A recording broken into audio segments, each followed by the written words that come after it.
გამარჯობათ. ადამიანები ცხოველებს ზემოდან უყურებენ. უჭკუები არიან, ინსტინქტებით მოქმედებენ. და მართლაც ადამიანი აღემატება ცხოველებს. ყოველ შემთხვევაში უნდა აღემატებოდეს.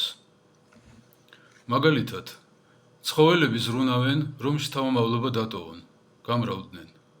ყველა ადამიანი ასე არ ფიქრობს. კომფორტი ურჩევნია, თავისი ცხოვრება. თევზები ქვირითობისას იმ მდინარეში ბრუნდებიან, სადაც დაიბადნენ. სამშობლოს განცდა აქვთ. ცხოველებმა იციან ერთგულება.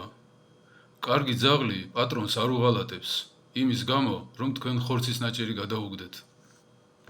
ნებისმიერი ცხოველი, თევზი, ფრინველი, ძაღლი თუ კატა, თავის საცხოვრებელ გარემოს იცავს, რომ თავის შთამომავლობას დაუტოვოს. სხვისას კი არა, თავისას. და ყველა ადამიანი აქამდე ვერ მიდის. ყველა უცხოელი, რომელიც აქ სამოსახლოდ ჩამოვა, დასამკვიდრებლად.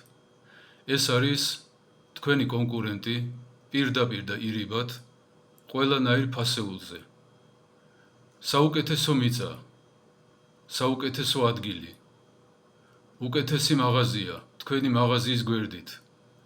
ლამაზი ქალი, რომელიც გეგულებოდათ სათქვენოდ, მათ ხელში გადავა.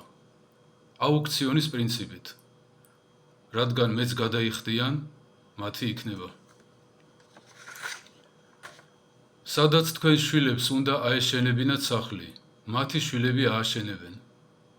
სადაც თქვენს შვილიშვილებს უნდა ეთამაშათ, მათი შვილიშვილები ითამაშებენ. და თქვენ ამაზე თანხვდებით ხოლმე, აი ამის გამო, რომელსაც მერე მათ მიერვე აშენებულ სავაჭრო ცენტრებში დატოვებთ.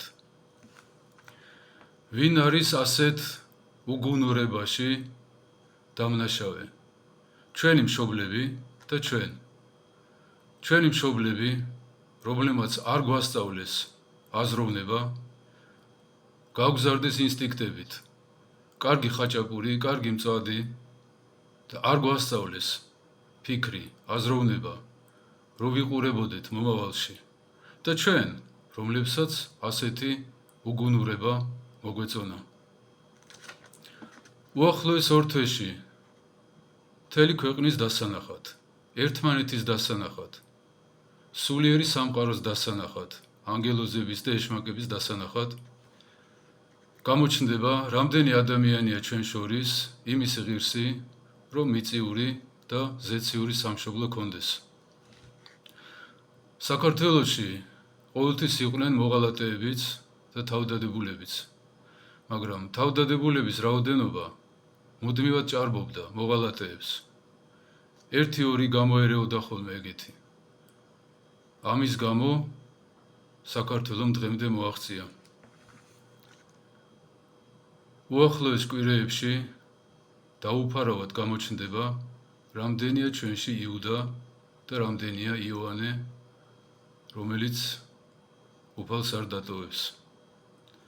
მერთმა გაგახაროთ.